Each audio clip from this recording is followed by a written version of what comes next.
Wow, this is for sure Rob Zombie's Frankenstein. Greetings and salutations, and welcome to Hacker Slash. If you're joining us again, welcome back. Some of what I will tell you is fact, some is not, but it is all true. If this is your first time listening, welcome to the party. We are a horror movie review podcast dedicated to telling you whether a movie is a hack, a total joke, a waste of time, or a slash. Totally killer, pun intended. We believe horror is for everyone, and as such are rating these movies with the perspective we've gained from our varying walks of life and the flavors of fear we fancy most. My name is Chris, I'm your friendly neighborhood slasher enthusiast. This week I'm joined by the Superfly Space Sky Mac, Victor, the classic horror connoisseur Sean, flush that for me, will you? And the paranormal paramour, Binks. If you are not to award me love, then I will indulge in rage. This week we're checking out the latest adaptation of a Mary Shelley novel. And if you support the show, you'll also be able to stick around after this episode to hear our B-side where we get into some of the differences between this movie and the novel. Now, long before this film reached our screens, this week's story began with that very novel from 1818, which we've revisited a few times on the show. Over the last century, the story has been adapted many times, with each version choosing a different center of gravity. For some, it's gothic horror. For others, the scientific warning, the moral lesson, and for others, maybe even the tragedy between creator and creation. In this latest adaptation, however, director Guillermo del Toro approaches the story through the lens of failed parenthood, rather than the misuse of science. In his vision, the heart of the narrative lies in the inability to accept death and the consequences that follow when a person attempts to outrun it. The story follows a scientist determined to outpace death, the being he brings into the world, and the unraveling that occurs when both creator and creation are forced to confront what they are to one another. This week, we're talking about the 2025 adaptation of Frankenstein. What were you all expecting going into this one? Perhaps this is my limited scope when it comes to Guillermo del Toro, but I was expecting like Pan's Labyrinth with basically. I mean, That's fair. Yeah, that's fair. I think always nervous when I hear about someone trying to remake a classic. So there's that, right? I think you just have to be nervous. But then I said to myself, well, this is Guillermo del Toro, right? So we know it should look really good. Like there will be this gothic vibe that only del Toro can really do. So I feel like I got a little bit excited, right? But is it going to be like, you just never know what you're going to get with these. Is it going to be closer to the novel? Are we going to take a lot of liberties? Are we going to change things around? Like what version of this story are we going to get? And to be fair, look, I know like my favorite movie, 1931 Frankenstein, is far from a perfect retelling of the novel, right? It definitely adapts that novel in its own way, but it really transformed horror cinema and really set the bar for so many films to come. So we're just going to have to see what happens. Yeah, that's really fair. I think for me, being a big Guillermo del Toro fan, I know that he is extremely obsessed with Frankenstein. He has a massive figure of Boris Karloff's face as Frankenstein in his house. So I knew that if he was going to put his hands on this film, it was going to be great and something that exuded a lot of passion. So aside from knowing it's going to be very gothic leaning because he loves that stuff, I just figured there's just going to be a lot of heart in this. So I was expecting that, but also really hoping what I wasn't going to see was the cliches, right? I really didn't want the "it's alive" line and like the dramatics of it all. Like we've seen that, been there, done that. I wanted something a little bit more serious, or at least that was what I was hoping for. Yeah, my relationship to Frankenstein is actually, I think within the context of this whole IP, it's super limited, right? So it's Frankenstein, it's Bride of Frankenstein, it's some other random stuff with probably Abbott and Costello, and then there's also Young Frankenstein. And between that and the Munsters, that's really all I've got going for me. So walking into this one, understanding that Mary Shelley's original novel is very different from the original film that I saw, obviously growing up throughout my life, knowing that that's on the table and knowing that there are other adaptations that explore that, I wanted to really marry and temper my expectations with, okay, what could I possibly get from Frankenstein that we haven't already seen? But also, what is it going to be with Del Toro at the helm, right? So I expected this to be long, beautiful, and emotionally heavy. I felt like this movie was going to feel like work, not as in it's a chore to get through, but that it was going to be very layered and have a lot of depth. He obviously loves fables. He loves monsters with depth. He loves the tension between love and abandonment. So I anticipated something that was going to require me to be patient, that the film would be slow, that it would be really thoughtful and reflective.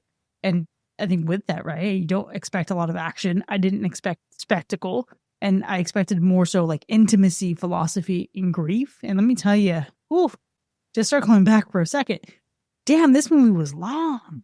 You definitely felt the length in some moments in this movie. I would agree, for sure. Yeah, I think that's not something you feel necessarily while you're watching it right away. Mhm. But as it continues, you keep like, I don't know if you're checking the time necessarily, but you become more aware of it as things go on, because you're expecting something that is, I think, like visually, a spectacle, and you're expecting the Frankenstein story, and things kind of go in different directions, especially if you're like me and you never really took the time to read the novel. But what this ends up feeling like is just this massive fantasy adventure epic. It feels like almost like Brothers Grimm in its scope, to where when you actually read some of that stuff, it goes off into these crazy directions. And yeah, I think slow is the right feeling for a lot of it, because you spend so much time going into further depths that you never really explored in other films. But there's some other points here where you just imagine, bro, like speed it up already. Yeah, for sure. 100%. And I think that's where I wouldn't say I struggle with it, because I enjoyed watching this movie. Like I felt a lot watching this movie, right? Emotionally, it's a little bit of a roller coaster, but also emotionally, it's a little bit of a bummer. Let's just be honest about it. This movie, I think more so than others that we've seen, really focuses on the emotional architecture of Frankenstein and what this story is. It really goes into like the grief, the ego, the longing, the inability to accept responsibility, just the rejection of accountability, right?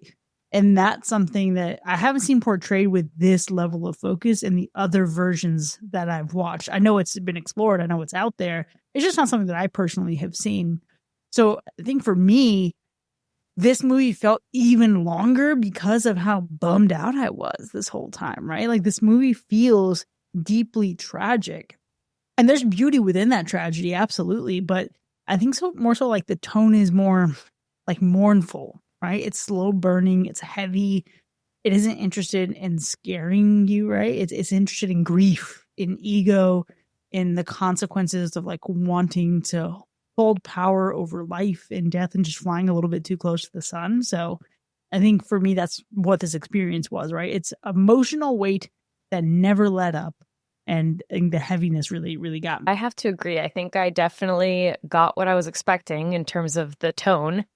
But it's like a trade-off, right? Because although I definitely felt the pace, I feel like I instead got more meat to these characters than we probably have in other adaptations, especially with Dr. Frankenstein. Like, I think that he was a little bit more of a serious character, and we'll unpack that a little bit more later on in the episode, but he was a lot more serious, and the same could be said about the creature. I think that we definitely get a lot more from him as well, but what does that look like? Probably a longer film. And when you mix that in with a more serious tone and definitely the themes of humanity and parenthood and just the complexity of death mixed into all that, yeah, I can feel very somber for a long, long time. So I'm not necessarily mad at it too much, but I was feeling towards the first half of the film like, man, why am I feeling like, damn, where's this going? We still got another hour of this. And it's not bad, right? It's not a bad thing, but it is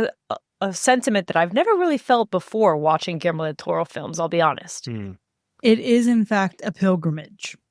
A pilgrimage, yeah. Mm-hmm. I mean, this movie, it's definitely, like y'all have said, it's heavy with emotion. It leans heavily into the sympathy for the creature, for sure.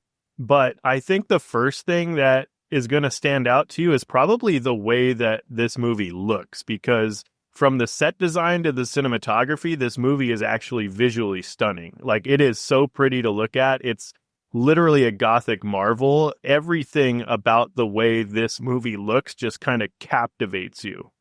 And so there are moments that feel long, for sure. You might feel the pacing. There's a lot that goes into trying to capture what the novel gives you. And it's not even that the novel is that long, right? It's not even that it's that long of a book, but to really capture the essence of what that novel is depicting, I think it takes a lot of work. And so the set design and the cinematography, the lighting, the costume design, everything that goes into making this movie look really good is going to stand out to you.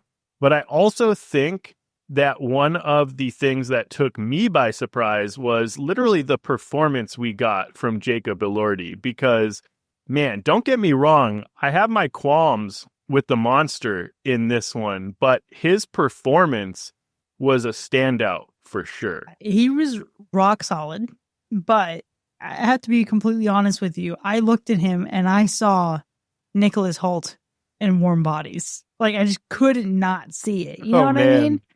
And listen, that's neither here nor there. It did put me in the mood to watch Warm Bodies right after. But man, I'm not surprised that he had a great performance. I am surprised. I think similar to how we got, these portrayals in Nosferatu, that these dark, painful emotions being explored in these period pieces can really still shine through in a modern movie. And I really appreciated that. But for me, it's interesting because it's not like the story itself is surprising. It's Frankenstein. You know Frankenstein. I know Frankenstein. Sean knows Frankenstein more than any of us.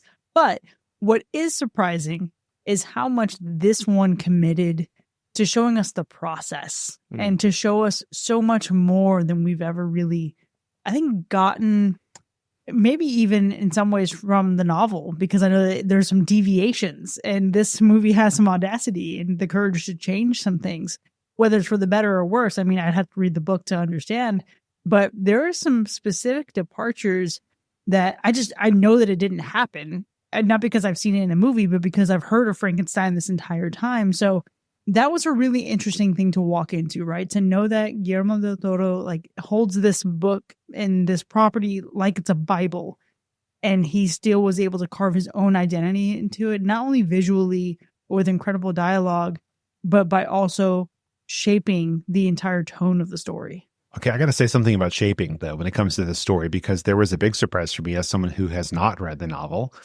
And in this case, is that both of them have framing devices for the story that I was not aware of, and they're slightly different in delivery.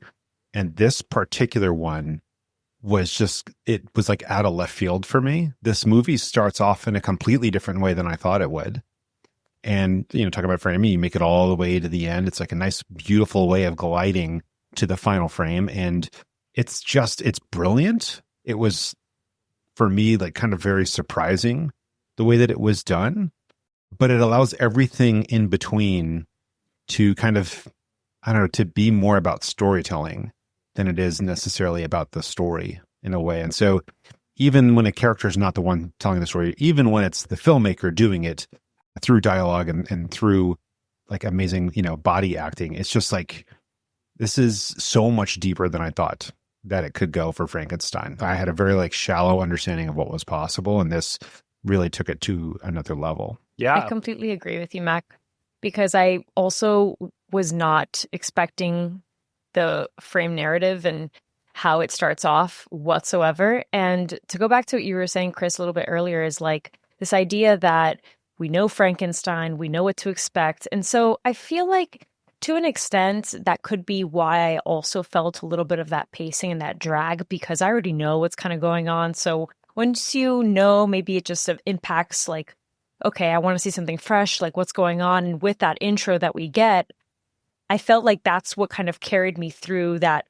It feels where I was familiar with the story. And even then, it does unpack a little bit more than what we have seen in the past. Because it starts the way that it does, I realized, wait a minute, I'm about to get something that I haven't seen before. And what is that going to look like? So that definitely surprised me and changed the trajectory of my thoughts about this film. I think if we hadn't gotten the way that it started, I would probably feel a little bit differently and not feel as enamored by the rest of the components of this film, like the production or everything else. I would have been okay, this is still just like every other Frankenstein movie we've seen. I think it's interesting just hearing all of the comments about what was surprising, because I think what was surprising to everyone here is probably what keeps it so close to the novel. You know what I mean? So I think that a lot of what we get in this movie is something that a lot of other adaptations may try to leave out, or they just do something completely different or start it from a different point, right? And so I think the way that this movie started, the way that this movie kind of like really framed its story is what keeps it very similar to the book. But I also feel like there are some surprising and disappointing elements when it takes some of its structural changes to that story, and when it changes some of the characters that we see or don't see. And even to Mia Goth's character, which we'll get into in the second half, right? Like, nothing against Mia Goth in any way, but the character was just a tad bit disappointing for me. Oh, I 100% have a huge disappointment in that realm. And we'll talk all about that in the spoiler zone. But in all reality, right, when you look at this story, how could this be scary? And I think that's what they do with Mia Goth's character and what they do with the relationships and the dynamics between people when you have to like look at yourself in the mirror and think, who really is the monster here? I think that's supposed to poke at some existential dread, right? Like, this is a story that may have terrified Mary Shelley in the 1800s. But because this is so familiar, this isn't going to be something that is going to alarm you or scare you in any way. But what I will say is this: it's a great drama that you can watch with your friends who don't like horror movies. But there's still, surprisingly enough violence and gore in here to really whet your appetite a bit, right? I think more so than scary, right? This movie is heavy. We talked about that a little bit ago. It's sad, it's reflective, but the horror here really is just emotional. You're watching ego rot a person from the inside out, and then you're watching someone who's only ever wanted connection become defined by violence that others place on him. And that's the story of Frankenstein. We all know that. But this movie also explores it to a whole new level. So, you know, if you're feeling sad about things and disconnected from people, maybe this ain't the one. It is a good point. It is definitely leaning into the drama aspect and like the horrors of the emotions that you feel within this drama. And you're right. I don't think this one is trying to be scary in much of any sense. There are moments of horror in terms of visuals, for sure, but this is not a film that has any intention of really trying to scare you. There were some moments where I grimaced because of what we saw on screen. Like you mentioned, Chris, it gets brutal. There's some good, hearty gore. It's not absolutely gory, disgusting, blood bursting everywhere, right, all the time, but when it hits, you're kind of like, all right, did we have to go that far? Because it seems like we went for like maximum fatality here. It's absolutely kind of wild, but it is balanced enough so that it's not too much. If you can't handle it, that's a different story. But if you can handle it, you just don't prefer it like me, I think it works out well. Absolutely. And I think the look of the monster, right, isn't also something to be very wary of. I think intimidation is certainly a factor, especially that, you know, just on the basis that Jacob Elordi is tall as hell. So, I mean, that could be intimidating in and of itself if he's very scary looking and shrouded and whatnot. But I would say for those that, again, are very like against horror, very unaware or unsure of what they're stepping into, Frankenstein is something that you could handle, most definitely. But with the asterisk that there is some mutilation and violence for sure. So if that's not your bag, then maybe just nix this altogether. You know what's interesting, Vince? You talk about the violence and the mutilation, and it really just makes me sit back and appreciate the fact that this is the first time I've ever seen a Frankenstein movie that makes me think of, oh, wow, the Anakin Skywalker parallels are so there, right? And I cannot wait to talk about that when we get into the characters. But the way that this movie reapproaches the source material, if you are someone who has seen every other Frankenstein adaptation, you're like, okay, what's the big whoop all about? No, this is still something to watch, because this adaptation places Victor and the creature on equal narrative footing, right? But it doesn't treat them equally in terms of sympathy.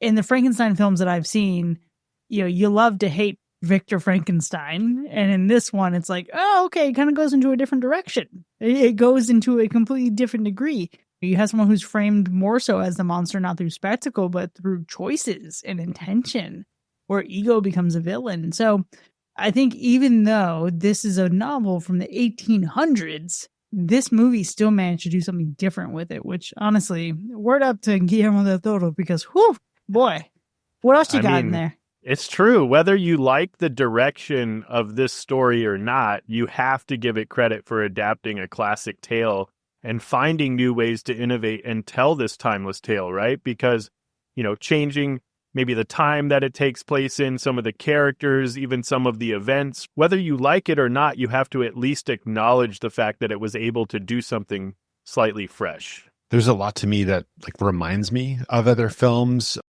Bram Stoker's Dracula is most definitely one of them in terms of some of the visuals and some of the styling.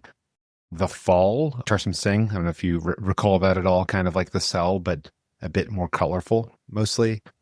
That kind of feeling, but that's also Guillermo del Toro's style as well. So I don't know, as a story, it feels like, all right, we got Frankenstein, but at the same time, it's spiraling off into its own Fibonacci sequences. And I know the story is obviously based on the novel. I know we took some liberties here and there, but this as a film most definitely kind of feels its own thing. There's moments here where I forgot we were watching Frankenstein. Like I said earlier, it kind of feels like a Grimm's fairy tale in some points where it feels so fantastical, like it went in this other direction. It's interesting. I think I made it halfway through the film, maybe a little bit more than half. And I was like, oh yeah, back to that story. That's what I forgot that we were doing, because this is this adventure epic. And it's interesting because it is its own thing and no other Frankenstein feels like it. But at the same time, there's subtle little moments where it even made me think of Young Frankenstein at certain points, where I'm it kind of touches on some stuff that they also touched on, and in sometimes humorous ways and sometimes ways that are obvious nods and sometimes other ways that are probably just in our brains. No, absolutely. And Mac, you triggered me with the Tarsem Singh thing because, of course, I love Tarsem Singh, and you're right, the Reds reminded me of that as well. Just beautiful all around. But I think something that called to me, again, without not much prior knowledge of what the book is supposed to be, because I probably started reading it when I was much younger, but I don't remember. I'd love to read it now.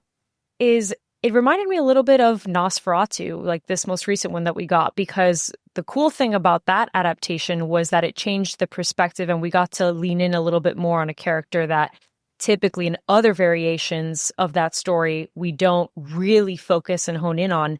And again, I'm not super familiar with the book and all that, and I've only seen a certain amount of adaptations, but what I have seen feels like it always really centers around Dr. Frankenstein, and it's like a cause and effect, right? The impact of his work leads to the creature and so on and so forth. But this time around, it feels like we really get to see both sides of the story. Both characters are humanized in a way where we really see the downfall. There's a lot of complexity to each one of them. And so I thought that was really cool that we've gotten at the end of both years, now both in December of last year and now November here. It's a good holiday moment for classic horror that we are seeing a perspective that we don't typically get.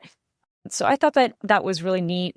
I think that, again, I expected a lot of passion to come through here, and it's evident that was very much the case from what I'm hearing, right? It's we're really getting something different while it's still paying its respects to Mary Shelley's novel. So if anything at all, this absolutely encouraged, I'm sure, not just me, but lots of other people to want to read the book, dive a little bit more into, the original work. So looking forward to that. Dr. Victor Frankenstein, and then also how you're looking at his relationship with the creature, the dynamic between them in this movie in particular just makes everything in this movie feel inevitable, right?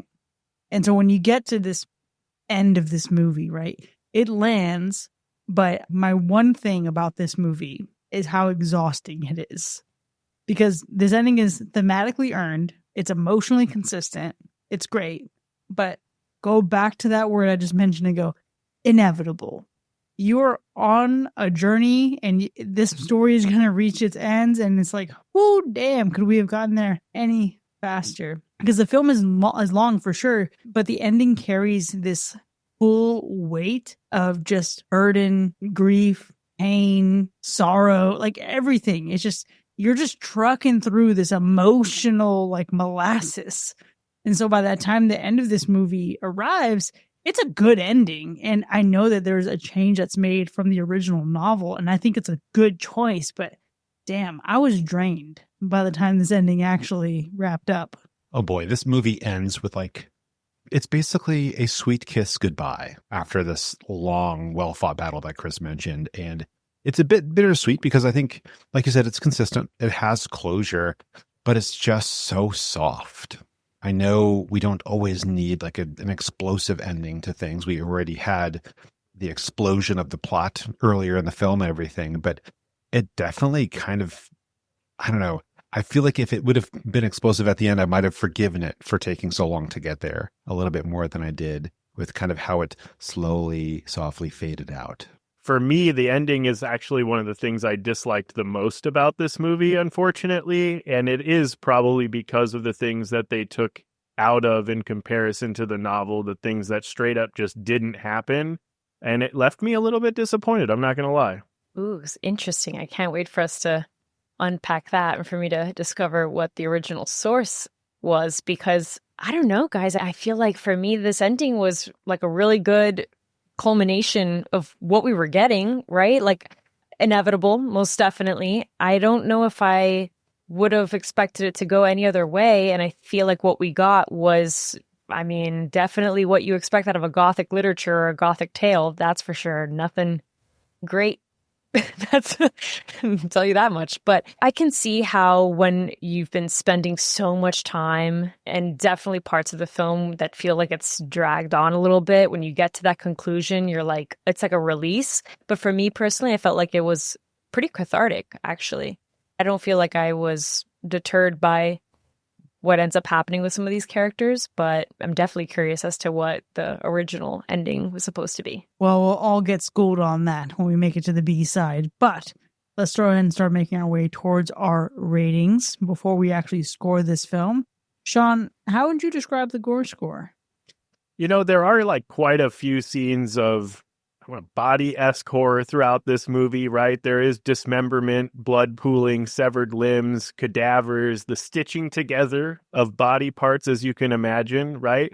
But it's often obviously tied to the creation of the creature. It is graphic and explicit, but it never feels like over the top. And to me, it was a little bit disappointing with the gore specifically because there was so much CGI used for this film. So I would probably give this one just a solid medium gore score. And what about the animal report? It is just not good. It's not good at all. Not even a single bit. It's the dead of winter, and that does some things to the animals, but it's not even so much that as much as everything else that goes on. So this is your very intense warning. It's not pretty. It's not pretty, folks. Well, let's go ahead and get into our ratings then. Frankenstein from 2025. Was it a hack or a slash? Well, I mean, I can kick us off here. I think Guillermo del Toro's Frankenstein is definitely visually stunning. It's a visually stunning reimagining of one of my favorite tales. As someone who deeply loves both Mary Shelley's novel, the 1931 classic, and a good number of other adaptations and spin-offs of this tale and this creature, this character as a whole. And I went into this one both cautious and hopeful. And for the most part, I wasn't disappointed. I think this movie is definitely a feast for the eyes. The set design is amazing. The costume design is fantastic. The entire production feels drenched in that signature Del Toro Gothic beauty.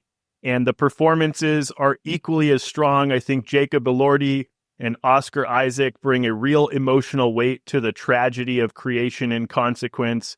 But that being said, I think what pulled me out of this film a bit were the liberties it took with the story, some of the choices, what was changed, what was left out, and how certain characters were reshaped, almost felt unnecessary in some moments. And it's not that the heart of Mary Shelley's work is missing in this movie, but it's been kind of restitched into something that doesn't always move quite like the original, but still, as a film, I think it's a rich emotional experience that definitely honors the monster's humanity, even as it rewrites his myth. So it might not be quite the monster that Mary Shelley built.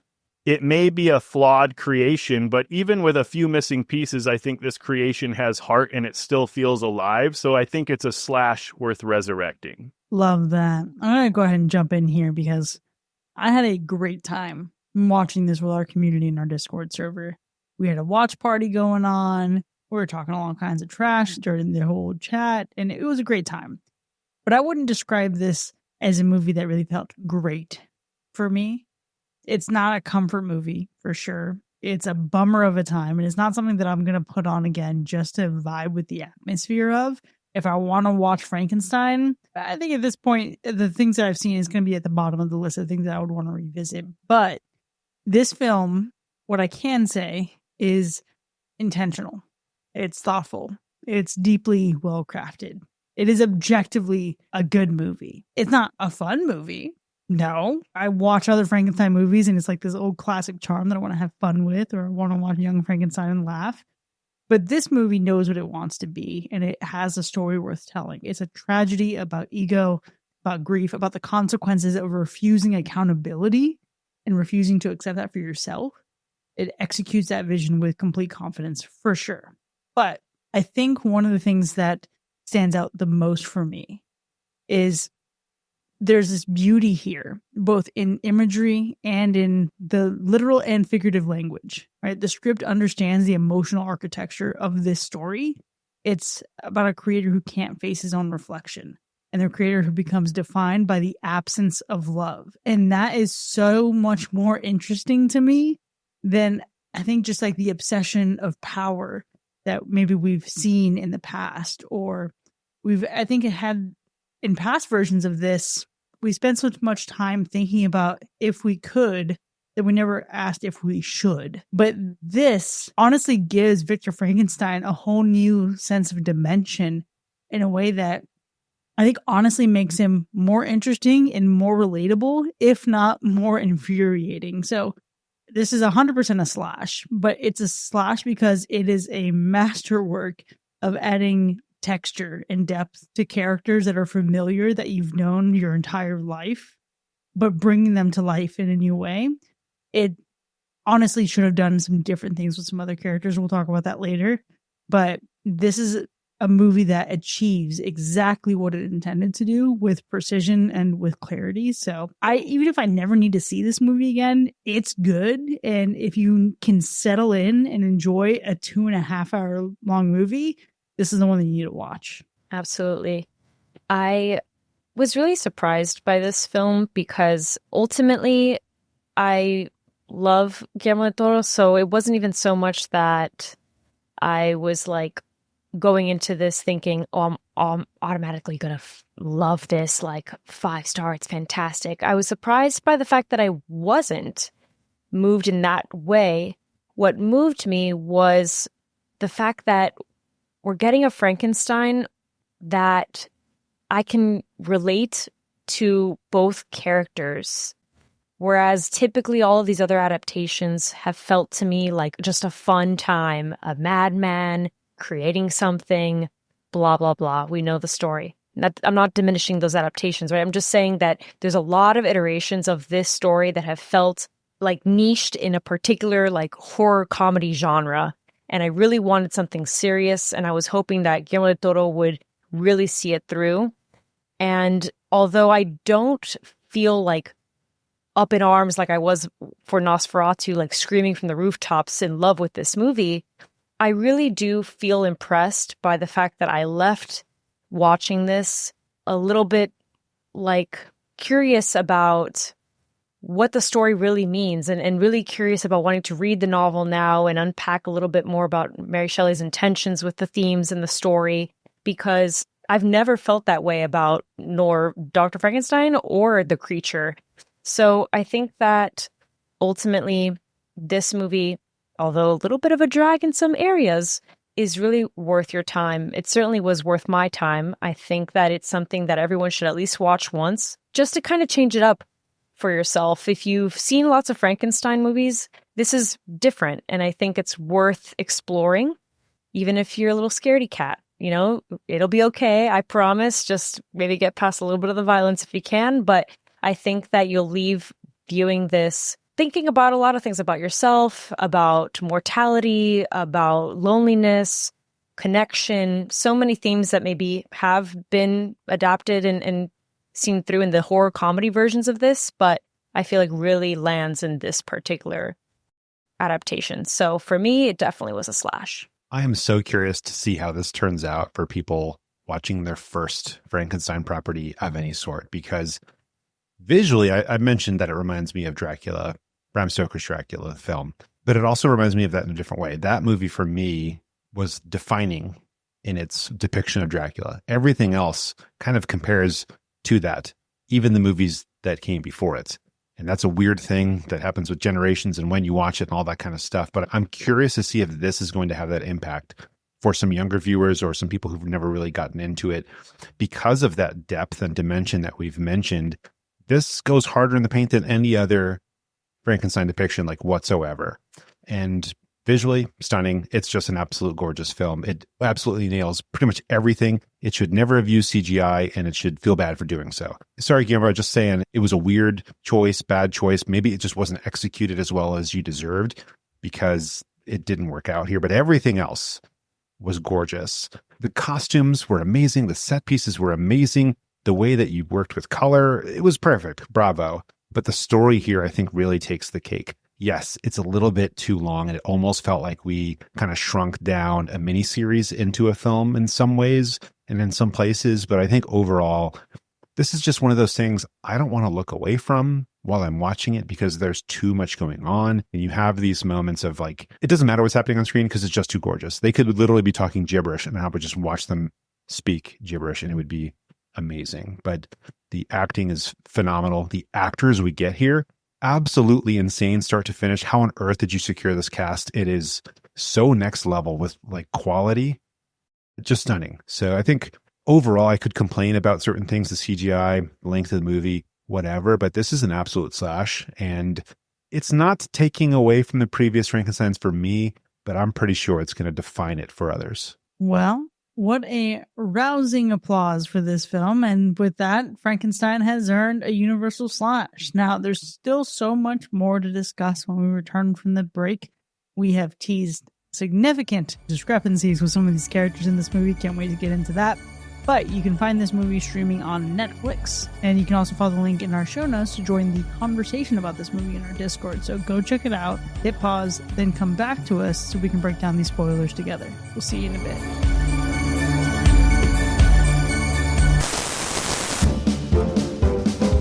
Did you recently find yourself in a situation where you need to get rid of a body? Maybe your old Aunt Edna finally kicked the bucket and you can't afford the hot-stopping costs of mortuaries these days.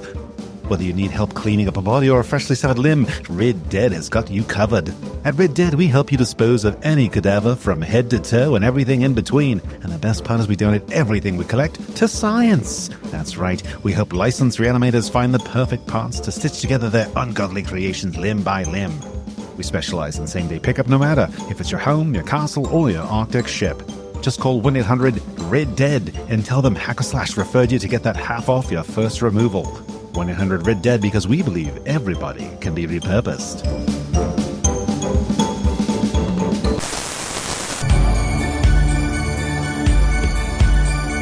Welcome back, folks. You're now entering the spoiler zone for Frankenstein from 2025, which has earned a universal slash. And we have a lot to unpack here, but before we get into the specifics of our ratings, let's go through those kills. And let's at least shout out the rats who didn't die in this movie. Oh, we love it when the rats don't die, I think. I'm not sure. This is one of those films that definitely makes it tough to keep an accurate account of the kills throughout the movie, primarily because of one scene showing the aftermath of a battle, making it nearly impossible to count all of the bodies lying dead across the snowy fields. So we're going to go with maybe a rough estimate of like 121 some odd kills in this movie. It feels like a safe number. You know what I mean? It feels safe enough, but there are plenty of other kills to dive into outside of the 100 and so odd dead bodies lying in the snowy fields. We have the 21 other deaths that we do see in this film. So let's get into them. Which one of these kills brought you back to life? Before we get into the rest of the kills, I also just want to shout out this film for doing the thing that makes Sean's job easier, which is when a lot of bad shit happens, inevitably one person's going to say, how many people died? And someone's going to say 6. So you get your own little built-in body count. It's pretty fucking great. Yeah. It is quite convenient. You know I do the animal report and all. A lot of animals died here. A lot of them. True. And I know it's going to be crazy to say that my favorite kill is those wolves. But listen, I know that they were just doing what they needed to. But when they attacked the old man, I said, nah, you got me. You gots to go. You gots to go. I'm sorry, you're hungry and I get it. It's winter and blah, blah, blah. But you gotta go. And so that's my pick, folks. I know. It doesn't really count towards the body count or whatever, but controversial. I said it. Less for me about the viejito and more for me about the sheep that it killed and threw apart. Also, the sheep, they just threw that sheep up in the sky. It was crazy. Laughing. Oh my God, it was terrible. Those sheep, man. Yeah, it's pretty terrible. Okay, my favorite death was actually Harlander because, wow, I really love the note about spending a night with Venus and spending the rest of your life with Mercury. That was terrible. R.I.P. in your syphilis. But to have fallen and then to have so thoroughly splatted that the entire back of your head is just gone, just caved in or eviscerated. Ugh. It was like almost hollowed out. It looked like it was gnarly. It was so good. So good. I honestly had no notes. I also thought, how fucked up that Victor killed so many people in this movie and never took fucking accountability for any of it. Right? The real unchecked monster of the film, for sure. I'm not the first one to say it, but the hunter getting his jaw ripped off was also insane. If you're talking about the wolves getting killed, I was like, dude, that hunter getting his jaw just ripped off was fucking brutal. Yeah, that was great. That was 10 out of 10. That was some Michael Myers, Jason Voorhees shit. Woo, man. Straight up felt like Punisher Warzone when he caves a dude's face in with a punch. Yeah. It was just so next level, and I felt a bit unnecessary when he used that level of brutality with the wolves. He could have just scared him or something, or stomped loudly, maybe kicked one at best, but he literally ripped their spine out or snapped them in half and ripped their jaws off as well. There was a lot of people don't like their jaws apparently around the monster. It was too much. Those were all amazing and violent and brutal, but when he was taking out the sailors at the beginning of the film, he just went in on them and did not care and uppercutted that dude. I don't even know what happened physiologically. How? I don't know exactly. He applied enough pressure. The dude backwards. Yeah, dude. Just bent as a human. That's a classic Mortal Kombat fatality. That's Jason Voorhees uppercutting that boxer in Manhattan and just decapitating him straight into a dumpster. Finish him. Frankenstein needs to enter the Thunderdome. Yeah, wild. That was one of the first kills too, and you're just like, what in the holy shit is happening here, and how did that happen? Yeah, but you know what? I just want to point this out, and I'm sure there's still some other deaths to talk about, but I just want to give a quick little note here because it works so well. Throughout this entire movie, I was just really taking in the design of the creature. 10 out of 10 stands out. I feel bad for Jacob, who had to get up the night before and sit through the entire day of all this application for this makeup. Interesting that there's no stitches. So love that. Mm-hmm. But I wouldn't be completely honest if I just held back the fact that the entire time this movie was on, and especially during this kill scene, I was thinking, wow, this is for sure Rob Zombie's Frankenstein. Long scraggly hair and a hoodie? You couldn't tell me this wasn't Halloween 2, 2009. That never even crossed my mind, but now that you mention it. Yeah, dude, Damn look it. at how fucked up he is. This is like if Michael Myers' Halloween 2 mask was skin on a face. That's what this design is. You're putting it out in the universe. Now Rob Zombie has to make a Frankenstein. I mean, he kind of already did with the Munsters, but we'll get there. The monsters. Yeah. Oh, boy. Wow. Oh God, that's like a weird thought process of him making a film and this being it. I don't know. The look was cool though, because it like gave me one part kind of Prometheus in a way, and that was fun. I mean, he looked very intimidating. The muscle outlines everywhere was really cool. There were some parts that looked kind of silly with how they did his like eye glinting in the darkness, but then again, it was also kind of cool that they did that as well. I don't know. I really didn't hate it, and his movements as the monster were Doug Jones level, like not exactly as dramatic, more controlled, more careful. But there's points where I was like, is this CGI now? Because I couldn't tell if it were, because it just looks so real. But at the same time, it looks inhuman the way that he is kind of moving his arms and legs. He definitely studied some form of like movement or dance or something. He did, and he also studied the movement of his dog. Oh, okay. That part I didn't know. Yeah, Mac, you'd be surprised how much in this movie is actually practical as opposed to CGI. It's amazing. I mean, as you make it towards the end of the film, it becomes very obvious that he's like putting in the work to make him look good. But I think at first it kind of catches you off guard a little bit, because you're kind of like, oh, that can't be real. Like, people don't move like that. Maybe Doug Jones, but he's not in this film, so we can't say it's that like always. And nah, dude, like really kind of nailed it. And I want to see him play an alien now. That's how good he was. You're right. His look definitely did kind of remind you of this alien being. You know what I mean? It was like one of the first things that I remember thinking of, like, man, this version of the monster definitely feels like we're watching some form of alien versus like a created monster. Yeah, because he's a tall, lanky, stretchy boy.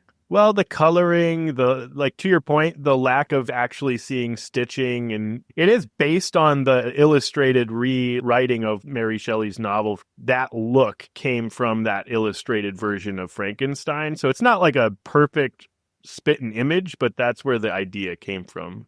But to me, that kind of makes sense to an extent, because if Victor Frankenstein is so skilled, right? I mean, would there be so much like visible like sutures and such? Like, I would imagine that he would be very skilled in, I don't know, sewing up together some skin and stuff. And then also, like, why would Frankenstein be green? That's my naivety and not knowing too many adaptations. But I don't know. For some reason, the creature's always green. I don't know why. Where did that even come from? But rotten decompose would technically be gray. Grass stains. Grass stains. You're rolling in the mud. Who knows, folks? Who knows? I don't know. I definitely see a little bit of the Prometheus type vibe for sure with the gray and whatnot. But I don't know. It felt like pretty realistic to me personally. But the other visual component that I've got to highlight now that we're talking about looks is Mia Goth. Because one thing that the Toro can do and will make sure gets done is some sick costume design. And the Gothic vibes were insane. But more importantly, what Mia Goth taught me in this film is the value of eyebrows. Because I will say it here, folks, I did not realize that she played both the mother and Elizabeth until after the film was done, and I saw, like, I guess it was an edit of both characters.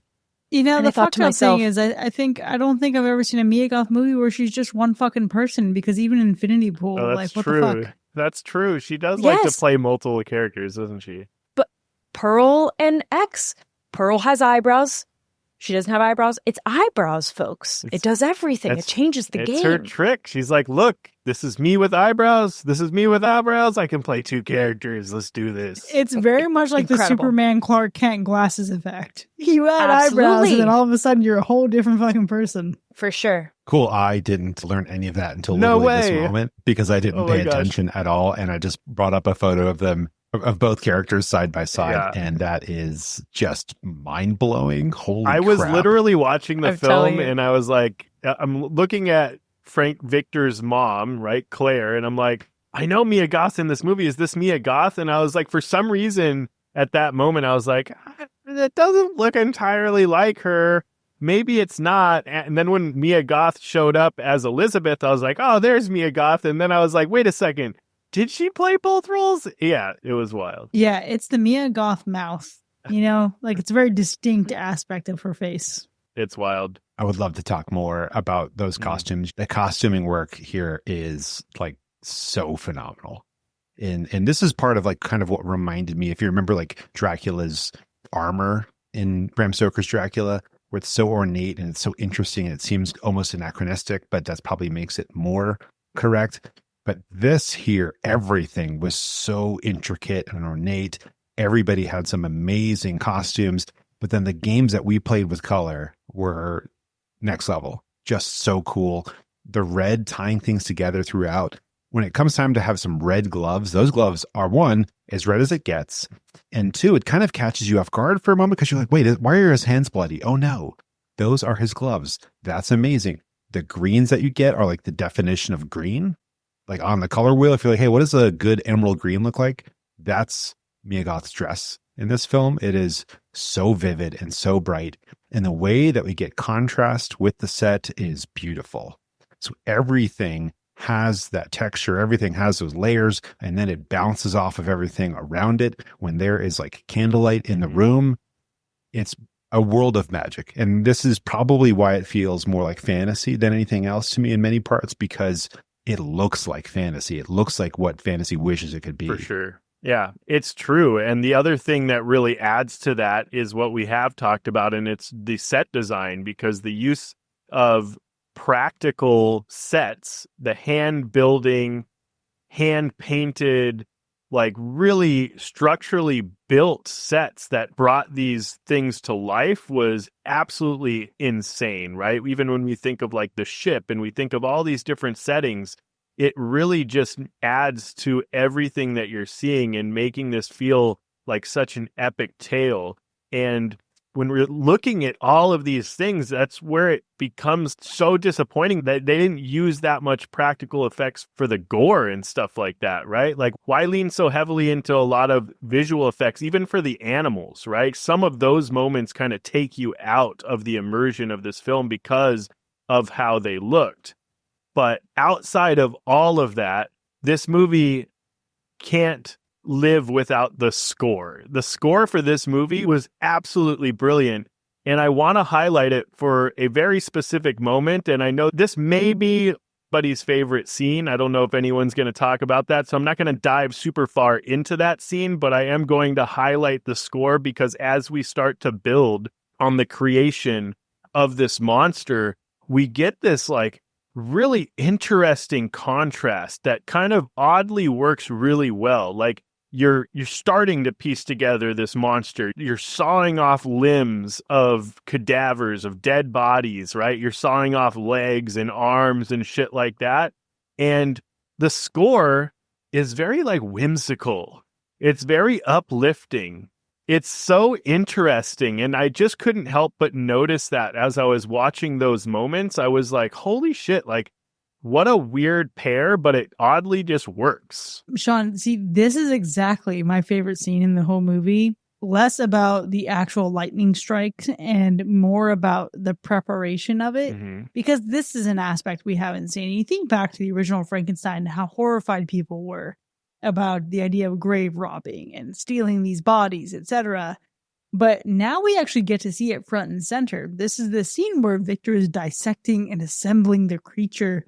And it feels honestly like a large part of the thesis of the film, right? It's methodical, it's obsessive, it's reverent, but it's also horrifying. There is so much violence and brutality, and he is just so normalized with this. This is his work. And Guillermo del Toro really wanted to make him like a rock star artist more so than like a doctor who's obsessed with science. And obviously he has that obsession, but this scene is such a great representation of that because it is the clearest expression of his identity before the consequences really appear. As it were, it's the fucking around before he finds out. Yeah, for sure. But listen, I think this is a safe space to bring this up. Am I crazy in thinking that there was a specific moment in the creation of this monster that was giving Bella coming back to life as a vampire in Twilight? First of all, that coming from you is historical. Notate it, folks, because Chris and I didn't even bring that up. That's crazy. It was my first thought as soon as that scene hit, or that part of that scene hit. I was like, wait a second, I've seen this before. I love that so much because I was also thinking less about that and more about when he shows up at the bed. He's all in his wraps. I'm like, oh, wow, they really made Frankenstein look like the mummy. That's so great. And then here I was just sitting on the Twilight reference. Listen, I've got one more because technically Alexandre Desplat, who did the score for this, also did the score for New Moon. So we're not really too far off. Oh, the fucking, in the Twilight. The pipeline is Just there. Saying. Okay. I'm just saying. Right. Laying a That's thick all. old pipe down to get these two things connected. I don't have follow up in the Thickle Pipe, but I got to throw out my favorite scene because it is Harlander and Victor walking through the shamble to get to Victor's residence so that Harlander can proposition him. How fitting is it that he would live in a butcher alley? It's so perfect. Is it in the novel? I don't know. I'm going to read it. I'm going to find out. But that visual of them walking through in the street is like cobbled and there's blood flowing down the street as if it were water. Perfect. The fact that Hollander hops over it like no big deal to get into the house, also perfect for the character. And then once they get in, there was a weird tension and I wasn't sure if we were going to go a different direction, but Hollander definitely was giving that he had a thing for Victor in that moment. And I was getting like, it was a little tense. He got right up in his face and I was like, whoa, where are we going with this? Their discourse, like after him presenting at the school, and then now he is like a heat-seeking missile, knows what he wants from Victor, saw it happen in real life and is in his house and is like, no, I'm going to offer whatever it takes to make this happen. That was just so perfect after walking through butchery and blood flowing down the street. And it was like, oh, these are both predators. These are both animals. And the coming together here is so interesting to see this happen. Favorite scene, I think, for me in the film, to see this merger of distorted minds that don't yet realize the monstrosity of everything that they're thinking and doing. But to have all of that follow up, this almost academic, not very interesting, but not quite academic portrayal of him showing off his little creation with the arm and everything. That was fun. That was a great scene. I loved that as well. But seeing the two of them finally interact afterwards was awesome. Yeah, Mac is really on his energy of, I want to see two toxic people who are going to be terrible for each other before they start dating. Right. It's the origin story. You want to see it happen. You want to see, it's like, you know, a hunter and its prey almost, except both of them are hunters. And they're both, like you said, toxic. My gosh. I think, to your point, though, like even there's two moments where we see Victor kind of playing with his like early stages of creation or his testing, right? Like you're talking about that, like whatever it was, like a lecture or a presentation or whatever it was, where he kind of like showcases how he can hit the nervous system and bring this half quarter person dead thing back to life. And I think just that moment was super cool because of just the way that, you know, even though it was very, like, you could tell there was some CGI used and stuff like that, it was very cool to see, and like the sounds felt really good, and it was just like a good way to kind of like get out of the intro to the film and like right into like the vibes of like Victor trying to really showcase his passion for, you know, bringing something back from the dead and whatever it is. And that is really cool. But even the testing that's later on in the tale, where he has like the person that's hunched over and his back is split open and he's like trying to tap into those different things through the spine section and stuff. Really fucking cool to look at. Really horrific to look at, really, when you really think about it. And just like those moments, I guess if you could call any moment that would give any kind of semi jump scare, it would be the moments where he finally, even though you know it's coming, he finally hits that right nerve or whatever it is to bring that thing to life. And it's just so jarring when it does happen. I think for me, it's a little tough to pick like a favorite scene because I think a lot of like small bits stand out, but a character that we haven't really talked about too much, aside from me ranting about the fact that she was two different people, eyebrows and without eyebrows, is Elizabeth. And I think that a moment that comes to me right now is like that banter, that introduction of her at the dinner. You know, first of all, just like her costume in and of itself is just, I don't know, it's staggering. You're kind of like shocked by her beauty and just the overall look, but it's her wit and her clapback, for lack of a better word, that I think it was really fun and fresh. And honestly, it kind of sucks that we didn't get a little bit more from Elizabeth. I think I would have liked more of her presence. And I guess I can't ask for too much when I'm already talking about a 2.5-hour long movie that gave us a lot about characters that we didn't really typically get. I just really appreciated this kind of version of Elizabeth that, again, I'm not super familiar with other versions of, aside from, I guess, like the OG stuff. But I don't know. I liked the way that she presented herself and kind of was very self-assured in that moment. So I don't know. I was kind of hoping that we'd get a little bit more of that throughout. So here's my struggle. I didn't really like Elizabeth. I love the confessional scene. I thought she was funny. But like the further she goes on, it very much for me was the same way that I was upset in Halloween Ends when Allison is just relegated to being somebody's love interest. Elizabeth seems interesting because there's depth, there's sympathy, there's empathy. She can honestly add a lot of dimension to the creature's experience. But for me, it was just like, okay, so y'all really just fucking sent it. Obviously was not satisfied marrying William. Didn't really want either of the fucking brothers, but wanted the fuckable monster. Well, what's up with that? Come on, you saw him one day. 2 times on one day. But you're going to then throw out these, and again, absolute banger of quotes, like great dialogue all around. But she's talking about this beautiful aspect of love, right? To be lost and to be found. That is the lifespan of love. And in its brevity, its tragedy, this has been made eternal. Better this way to fade with your eyes gazing upon me. Ma'am, you were about to get married 20 minutes ago. What the fuck are we doing? Sorry. Well, I struggle. Yeah, it was just the choice to make Elizabeth like this weird side love interest that never came to be when that was never the intention of the character. So that was a liberty that this movie took. I don't think it's any shame to Mia Goth because I think she did the best she could with what she was given. But I just think the choice to make Elizabeth William's wife to be, and for there to be this kind of like interest, like almost like a side thing with Victor, just didn't feel right.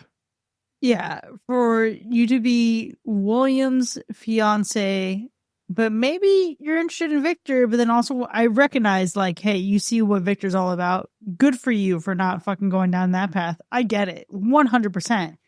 I'm aligned. Yeah. I have no issue. Up until we get the show with the monster. And I'm like, what? The creature. Sure. But like, fuck. Come on, guys. And this is where I feel like this character was misstepped. Because we could have just gotten a great, like, platonic kind of love. But it just felt way too romantic there at the end. And it felt very like, for all the sense she had, for all the presence she had, with how dynamic her character felt and how much dimension she added, it was then like really just saying, hey, let's just abandon all that and just really make this like a romantic love interest angle. And it felt so sudden and so unearned that it was frustrating for me.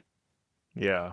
It's interesting. We have one of our patrons in the chat just brought up something that, as you guys were speaking, I completely agree with. She mentioned something that like Elizabeth could have been a great foil for Victor Frankenstein. And I think that hits the nail on the head, because when I first saw Elizabeth, and again, I'm talking about how much I enjoyed her wit and her banter and all that for the moments that we got it, I actually considered her relationship and her purpose to be kind of like this example of nurture and motherhood. And that's really what started it all, right? Is Victor losing his mom. And that's what, starts this journey and his obsession with death and mortality and reviving that sense of nurture that he got from his mother. And I thought that Elizabeth definitely has those qualities as she has that towards the creature. But then when it does take that pivot, that you can't deny in the romantic scheme of things, that's where I agree, it gets very unfortunate, because it could have been a great foil. It could have been like I am the representation of what you've lost in a different way, and here's what I could provide to your family in the family structure, right? It doesn't have to be with Victor in particular, but just, I mean, his brother, the creature, etc. But it just gets a little bit murky, and it also runs so quick for how little screen time we really do get of Mia Goth anyways. Yeah. It was too little for playing two characters, you know what I mean? Very strange. And look, even outside of Mia Goth, I think that obviously we've talked a lot about Jacob Elordi as the creature and the look that he portrayed, the way that he moved as the creature. And we can talk even more about how effectively he conveys vulnerability and intelligence and confusion and rage and all of these things all in one, a really standout performance. But I also think, and we've touched on it, Oscar Isaac as Victor Frankenstein really brings a certain charisma to the role that we hadn't seen before. And we've talked about the look, right? And how Guillermo del Toro wanted him to be more of that rock star look, which is very cool, really cool choice. But just the performance as Victor Frankenstein as a whole, like the ambition and emotional weight that he brought to the character, I think is something to be said for sure. Really, really great performance as well. I just like the one thing that I think bothered me, and it's just like, why did we go so hard in the paint to hating this monster like right away? You know what I mean? Like you spent so much time really obsessing over creating this thing, and like we spent very little time getting to the point where we didn't want anything to do with it. Like you really treated this poor creature like some stray dog. Generational trauma. He became what he hated most, His which dad. was his own father. Yeah, Papa Frankie. Mm. Yeah, getting slapped in the face with that stick, Terrible. Terrible.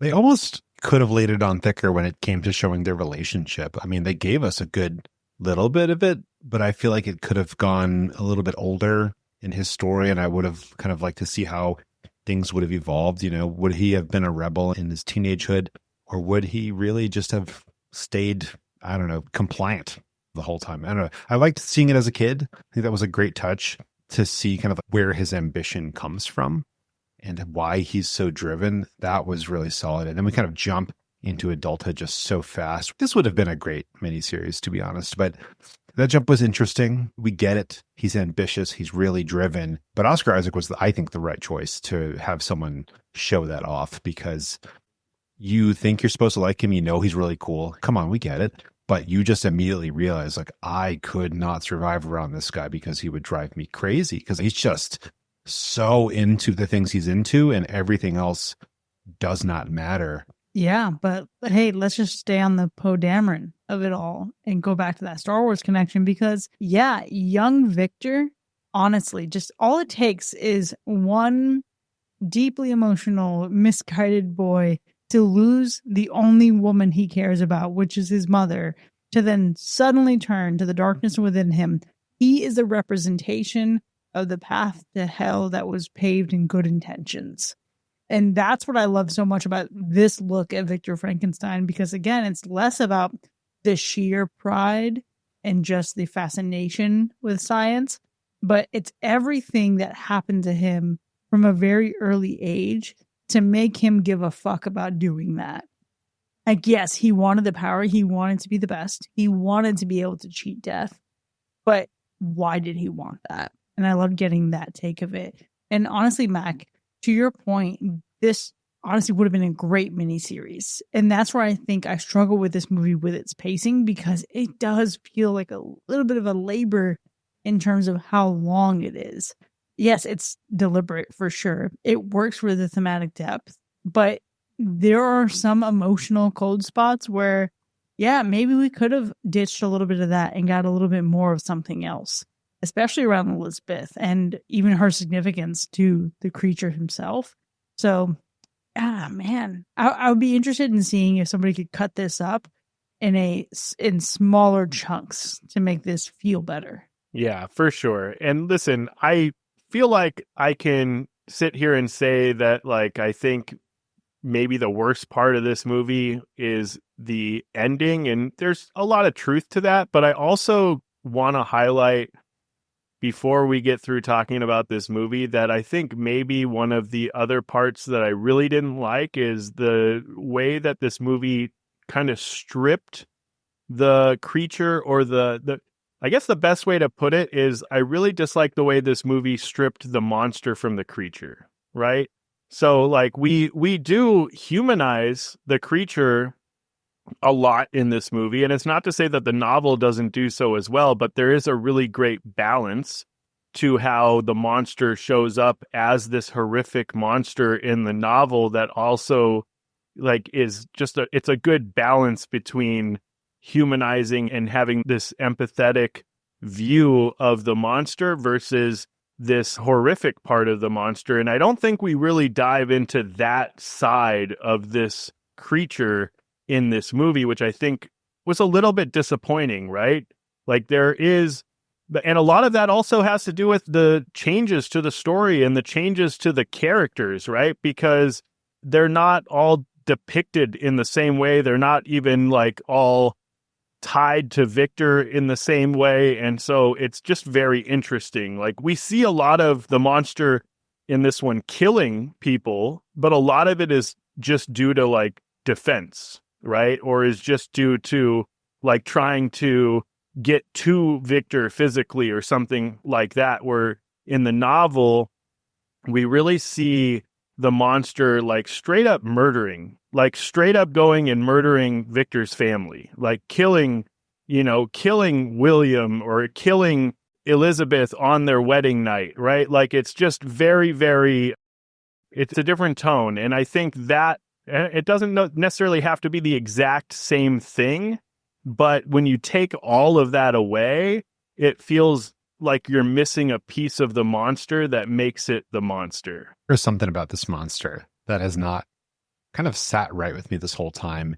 And it's especially shown when he can move the ship so easily. But it's this idea that I think a lot of larger than life characters, a lot of very strong characters end up becoming superheroes within their own films. He's not quite there, but it's like almost there. And there's some moments in the novel. Can he heal from being shot by bullets? I don't know. Again, I'm going to read it soon. We're going to find out. But like that went a little far in this. And I understand that he wants to kind of be as mortal as his creator.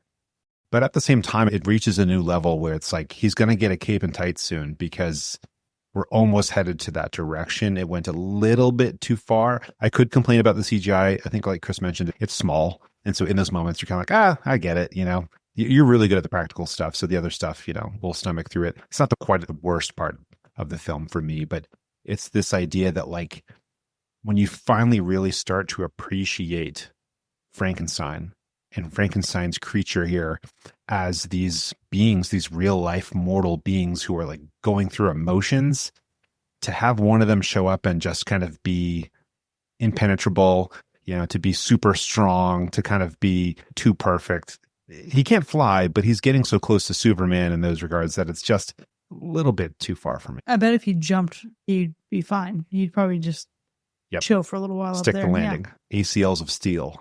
You bring up a good point about just kind of like this, Superman of it all, of the creature. I hadn't really considered that because, again, I guess I just didn't know whether that was actually like something he could do in the original stuff. But I struggle to kind of think of a worst part that isn't maybe just like the pacing. I do want to comment on like maybe the worst part is the uncertainty may be the word in terms of the balance that you're talking about, Sean, because you brought up a point that I was like kind of shocked by, because I think for me, I was actually like really digging what I thought to be a good balance of the creature and the monster. But I guess in the way that you phrased it, it made me think like, you're right. I mean, a lot of the violence that he ensues is of self-defense. So it's so easy for me to empathize for the monster at that point, or the creature, right? And not the monster. Whereas with Victor, I feel like we typically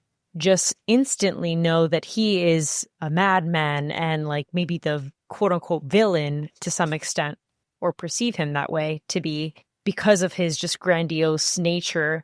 But in this film, I don't know, I felt like this was an opportunity for me to kind of understand some motive and understand why he is the way that he is. There was like real purpose for him. And so maybe the worst part is that it wasn't like really clear. And after 2.5 hours, you would think that it would be very clear where we stand with both of these characters. There is a balance to both because you've had enough time to really flesh that out. And it's very evident that that really wasn't the case. I mean, that could also be the best part, right? Some may view that as the best part where it's like, that's the interpretation of the film. But maybe for me, I'm viewing it as like, okay, there was an opportunity there to be a bit clearer about these two characters if that's where you're going with this adaptation. I think we've kind of touched on the fact that each of the major characters here, Victor and his monster, are kind of both, like you said, the hero and the villain. I would like to rewatch this with somebody who's interpreting it from the point of view that society is the real villain here, that all of this happened because we can't accept our own death and our own mortality because of everything that has come before and the idea that we have to have legacies, at least in Victorian era. But like, I don't know, that would be a fun time to rewatch, I guess. You know, my struggle is I watched this in our watch party. It was great. Loved it. Oh, I loved the experience of it. I liked the movie a lot. But then I tried 3 times to rewatch this movie and I fell asleep a couple times. And I wasn't even remotely tired at that point.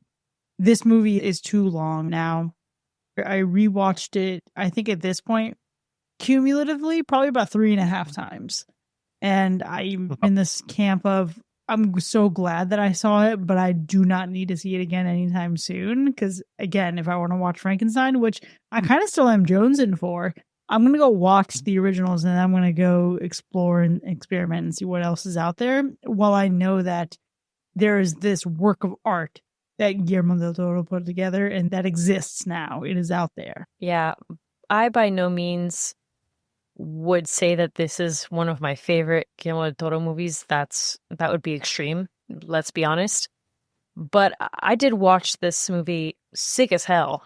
So the fact that I didn't fall asleep is really just a shock. I would definitely watch it again when I'm not sick with a fever. But I'll give it some time, I think. I'll give it some time. It's not one that I would like rewatch constantly every spooky season personally, but if I ever really wanted to appreciate a classic tale like with a Guillermo touch, I might throw it in if I were to do like a binge watch of some of his things within a week, but would recommend to people to at least watch once in their life. For sure. It's definitely worth watching 100%. It is overall a really good movie.